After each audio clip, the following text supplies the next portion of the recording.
मुताबिक भी आहे इस्लाम जे रूह जे मनाफी नाहे मसलक अहले सुन्नत व जमात जो तरीक़ो सलफ सालिहीन खां वठी सहाबा किराम ताबईन तबो ताबईन उम्मत जे उलमा खां वठी अॼु ताईं 1400 साल खां हलंदो थो अचे जेको तक़रीबन हर एतराज़ खां पाक ऐं साफ़ आहे। जमहूर मुसलमाननि जो अक़ीदो सुन्नी सुन्नत जमात वारो अक़ीदो आहे। ॿिया जेके भी फ़िरक़ा वग़ैरह आहिनि उहे जमहूर अहले सुन्नत जमहूर इस्लाम जे ख़िलाफ़ आहिनि। असां तव्हां जो अक़ीदो अल्हम्दुलिल्लाह कुरान शरीफ ऐं हदीस पाक जे रोशनी में उहो ई अक़ीदो आहे जेको अल्लाह जे हबीब दीन आंदो सहाबा खे सेखारियो सहाबा खां ताबईन वटि पहुतो ताबईन खां तबो ताबईन वटि आयो उन खां पोइ उलमाए उम्मत वटि आयो औलिया अल्लाह वटि आयो असां ताईं पहुतो इंशाअल्लाह इहो क़यामत ताईं रहंदो। नई ॻाल्हि असांजी कान्हे नयूं ॻाल्हियूं उन्हनि माण्हुनि शुरू कयूं आहिनि जेके फ़िरक़ा ई नवां आहिनि। कंहिंजी उमिरि 50 साल आहे कंहिंजी उमिरि 75 साल आहे कंहिं फ़िरक़े जी उमिरि 100 साल बि कान्हे कंहिंजी 100 साल खां 2-3 महीना मथे हूंदी या 2-3 साल मथे हूंदी लेकिन अल्हम्दुलिल्लाह तव्हां ई असां सुन्नी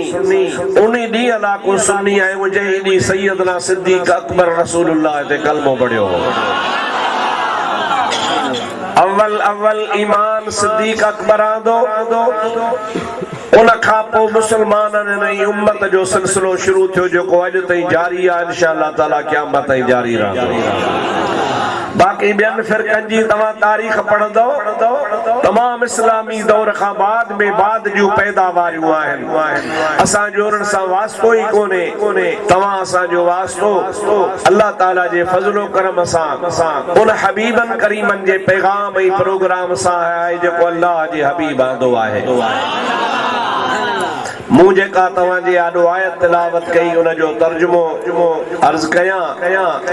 तबरुक का ख़ातिर बरकत जे नुज़ूल ख़ातिर सभई गॾिजी दुरूद पढ़ो त उन खां पोइ तव्हां खे तर्जुमो ॿुधायो न सभई चओ सल्लल्लाहु अलैका या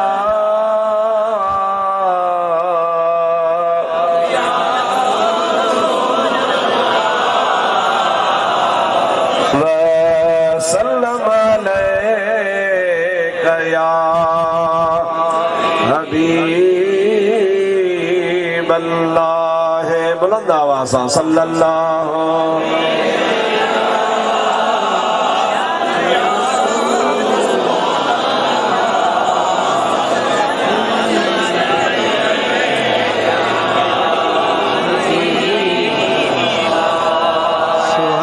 यारहीं शरीफ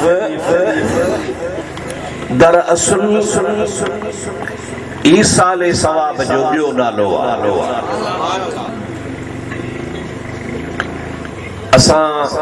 सुन्नत जमात मां हिकिड़ो फ़िरक़ो पैदा थियो जुदा थियो जंहिंजो नालो आहे मुअतज़िला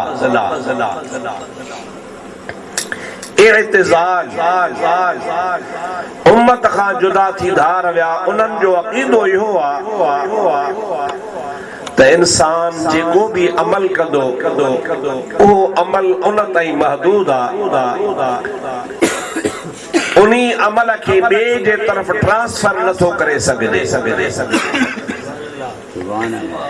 जेको इंसान पाण अमल करे उहो उन्ही खे ई मिलंदो जेकॾहिं को चाहे त हिन मुंहिंजे अमल खे मां ॿिए ॾे मोकिलियां ॿिए खे सवाब पहुचायां मुअतज़िला चवंदा आहिनि त उनखे कोन पहुचंदो लेकिन इहो अक़ीदो क़ुरान करीम जे अक़ीदे जे ऐं नज़रिये जे ख़िलाफ़ अल्लाह ताला जल्ल जलालुहु अमन वालो इरशाद फरमायो अल्लज़ीन जाऊ मिन बादिहिम यक़ूलून रब्बना इग़फिर लना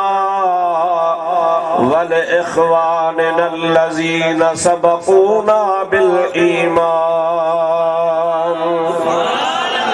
वला तजअल फी क़ुलूबिना गिल्लन लिल्लज़ीना अल्लज़ीना आमनू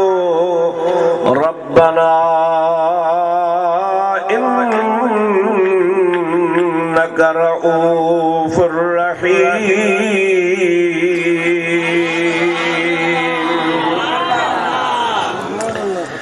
हिनायत करीमा में अल्लाह ताला बिन जमात जो जिक्र फरमायो। हिकड़ी उहा जमात जेका दुनिया मां हली वई ऐं ॿी उहा जमात जेका दुनिया में बाक़ी आ, याने हिकड़ा गुज़ारे वया ॿिया ज़िंदा मौजूद आहिनि।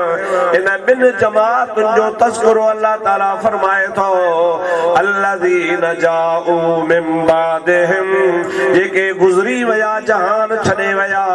वो तव्हांजा माइट हुजनि, तव्हांजा वालिदैन हुजनि, तव्हांजा उस्ताद हुजनि, तव्हांजा मुर्शिद हुजनि, या मुंहिंजा दोस्त वली हुजनि, गौस हुजनि, कुतुब हुजनि, सहाबा हुजनि, ताबईन हुजनि, तबो ताबईन हुजनि, जेके भी हिन दुनिया मां हलिया विया। अल्लाह ताला फरमाए तो अल्लज़ीन जाऊ मिन बादिहिम, इन्हनि सभिनी बुज़ुर्गनि जे गुज़ारण खां बाद में जेके बाद में